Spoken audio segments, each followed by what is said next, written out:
मैं डॉक्टर जयशंकर शाही, associate professor Hindi विभाग, बाबू शोभाराम राजकीय कला महाविद्यालय अलवर, एक बार फिर अनिवार्य हिंदी बीए प्रथम वर्ष से संबंधित इस व्याख्यान में आप सबका स्वागत करता हूं। और निरंतर हम आपसे सूर साहित्य पर अनुशीलन संप्रेषित कर रहे हैं। पिछले व्याख्यान में हमने जाना कि किस प्रकार से महाकवि सूरदास ने वात्सल्य का उत्कृष्ट, अप्रतिम, अनुपम वर्णन अपने साहित्य में किया है। जैसा कि पिछले व्याख्यानों में हमने चर्चा की है कि अनुश्रुति रही है कि सूरदास नेत्रहीन थे, लेकिन सूरदास के साहित्य के अवगाहन करने से आभास होता है कि जिस चित्रात्मकता, जिस विजुअल इमेजरी का स्पष्ट चित्रण, वर्णन सूरदास ने किया है, तो सहज विश्वास नहीं होता कि महाकवि सूरदास जन्मांध रहे होंगे, ब्लाइंड रहे होंगे। तो कुछ समीक्षक, कुछ विद्वान, कुछ शोधकर्ता का ऐसा भी मानना है कि संभवतः महाकवि सूरदास बाद में नेत्रहीन हो गए हों, क्योंकि उनके साहित्य में जो चित्रात्मकता है, माता यशोदा का चित्र, कन्हैया की लीलाओं का चित्र, गोकुल वासियों का चित्र, गोकुल के पर्यावरण का चित्र, यह कोई नेत्रहीन कवि इस तरह का वर्णन नहीं कर सकता। अंग्रेजी साहित्य के एक महान कवि हुए मिल्टन, और मिल्टन भी नेत्रहीन थे, लेकिन नेत्रहीनता की उस दशा में महान कवि मिल्टन ने महान कविताओं का सृजन किया। आज फिर हम सूरदास के अन्य अवतरणों पर आपसे चर्चा करेंगे। पहले इसका वाचन, फिर इस पर हम अनुशीलन करते चलेंगे। अगला जो पद है सूरदास का, इसका हम निदर्शन करते हैं। शोभित कर नवनीत लिए, घुटुरनी चलत रेणु तन मंडित, मुखदधि लेप किए, चारु कपोल लोल लोचन, गोरोचन तिलक दिए, लट लटकनी मनुमत्त मधुप गण, मातक मधुनि पिए। नवनीत लिए, लेप किए, तिलक दिए, मधुनि पिए। तुक की योजना, ब्रजभाषा की चासनी, ब्रजभाषा की मधुरिमा, मृदुल मसृण, मधुर शब्दों का संयोजन हम देख रहे हैं। सूरदास के अत्यंत लोकप्रिय गीतों में यह गीत है। बाल कृष्ण की चर्चा यहां महाकवि सूरदास कर रहे हैं। पंक्ति का भावार्थ देखते हैं। शोभित कर नवनीत लिए, शिशु कृष्ण के कर में नवनीत है, माखन लिए हुए, अपने हाथ में माखन लिए हुए, माखन शोभित हो रहा है कन्हैया के हाथों में। शोभित कर नवनीत, नवनीत कहते हैं माखन को, मक्खन को। शोभित कर नवनीत लिए, कन्हैया के कर, कन्हैया के हाथ में माखन है, तो अत्यंत शोभायमान यह दृश्य है। शोभित हो रहा है। शोभित कर नवनीत लिए, शब्द कितने मधुर हैं, कितने मीठे हैं, कितने मसृण हैं, यह हम सब एहसास कर पा रहे हैं।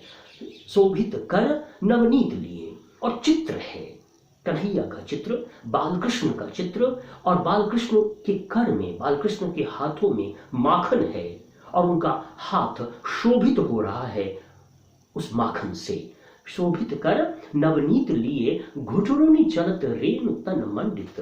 घुटुरुनी शब्द की मिठास, शब्द की मधुरिमा हम सबको आकर्षित करती है। घुटुरुनी, घुटनों के बल चल रहे हैं, घुटनों के बल सरक रहे हैं बाल कृष्ण, घुटनों के बल सरकते हुए कन्हैया का चित्र महाकवि सूरदास प्रस्तुत कर रहे हैं। शोभित कर नवनीत लिए घुटुरुनि चलत रेणु तन मंडित, और उनका तन रेणु से मंडित है, अर्थात धूल से धूसरित है। धूल धूसरित तन वाले कन्हैया घुटनों के बल सरक रहे हैं और उनके हाथ में माखन शोभायमान हो रहा है। भास्वर चित्र, उज्ज्वल चित्र, रमणीय अर्थों की योजना हम यहाँ देखते हैं। शोभित कर नवनीत लिए घुटुरुनि चलत रेणु तन मंडित, मुख दधि लेप किए, और उनके मुखड़े पर, उनके मुख पर दही का लेप लगा हुआ है, दही से निमज्जित उनका मुख है।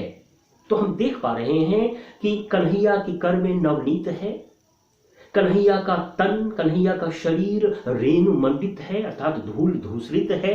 घुटनों के बल वे सरक रहे हैं, घुटनों के बल वे चल रहे हैं, और कन्हैया के मुख से दधी का लेप लगा हुआ है।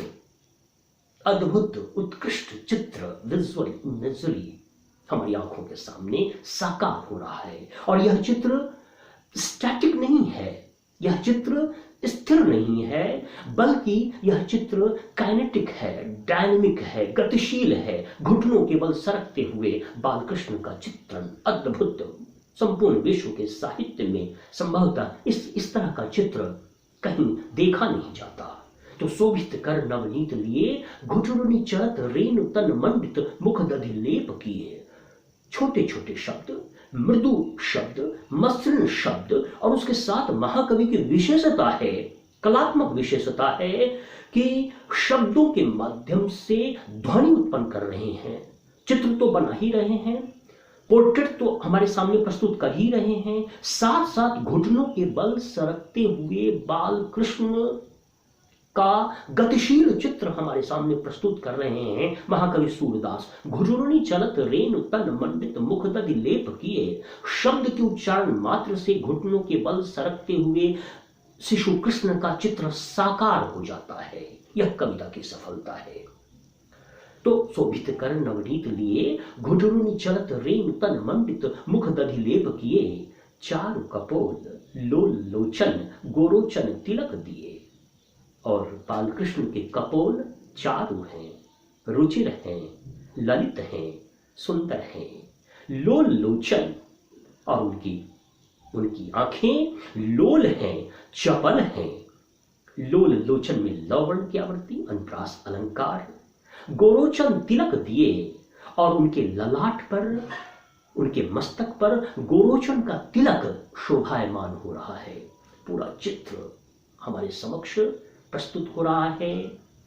बालकृष्ण के हाथों में नवनीत है, घुटनों के बल सरकते हुए रेणु धूल से धूसरित उनका तन है, मुख पर दही का लेप लगा हुआ है, कपोल उनके सुंदर हैं, गाल उनके रुचिर हैं, लोचन उनके चपल हैं, और उनके ललाट पर गोरोचन का रमणीय तिलक शोभायमान हो रहा है।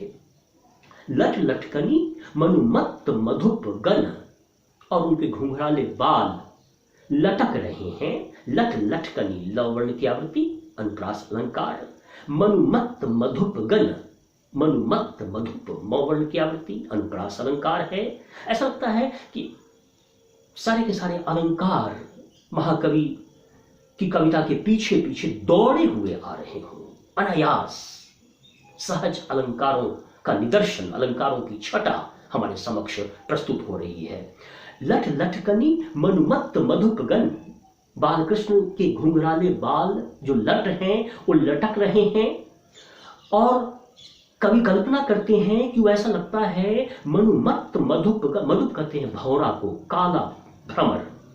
तो काले भ्रमरों का झुंड मत्त होकर, मदमस्त होकर, मतवाला होकर, और सूरदास क्या कहते हैं, लट लटकनी बाल कृष्ण शिशु कृष्ण की लटें जो लटक रही हैं, जो घुंघराले बाल जो इधर उधर बिखरे हुए हैं, वे काले काले भंवरों के झुंड के समान शोभायमान हो रहे हैं। और ऐसे भंवरे, ऐसे मधुप जो मत्त हैं, मदमत्त हैं, मधु का पान करके भ्रमर जिस प्रकार से मदमस्त मत वाले हो जाते हैं, उस प्रकार से कवि कल्पना करते हैं कि बाल कृष्ण कन्हैया के जो घुंघराले बाल हैं, काले काले घुंघराले बाल हैं जो लटके हुए हैं, वे काले काले भ्रमरों के झुंड के समान प्रतीत हो रहे हैं। मनुमत्त मधुप गण, मनु अर्थात मानो।